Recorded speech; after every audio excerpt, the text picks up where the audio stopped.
Voici à quoi ressemble le royaume des cieux. Un roi décida de régler ses comptes avec ses serviteurs. Il venait de se mettre à compter, quand on lui en amena un qui lui devait des millions de francs. Cet homme n'avait pas de quoi rendre cet argent. Son maître ordonna alors de le vendre comme esclave et de vendre aussi sa femme, ses enfants et tout ce qu'il possédait afin de rembourser ainsi la dette. Le serviteur tomba à genoux devant son maître pour le supplier. « Prends patience envers moi, lui dit-il, et je te paierai tout. » Le maître en eut pitié. Il lui remit sa dette et le laissa partir.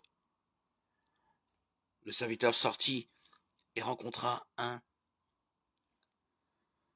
de ses compagnons de service qui lui devait 100 de francs. Il le saisit à la gorge et le serrait à l'étouffer en disant « Paye ce que tu me dois. » Son compagnon tomba à ses pieds et le supplia en ces mots « Prends patience envers moi et je te paierai. » Mais il ne voulut pas. Il le fit au contraire jeter en prison jusqu'à ce qu'il ait payé sa dette. Quand les autres serviteurs virent ce qui était arrivé, ils en furent profondément attristés et allèrent tout raconter à leur maître. Alors le maître fit venir ce serviteur et lui dit « Méchant serviteur, je t'ai remis toute ta dette parce que tu m'as supplié de le faire.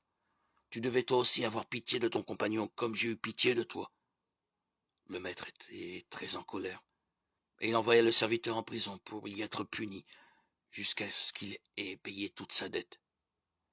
Et Jésus ajouta « C'est ainsi que mon Père qui est au ciel vous traitera si chacun de vous ne pardonne pas à son frère de tout son cœur. » Matthieu 18, 23-35.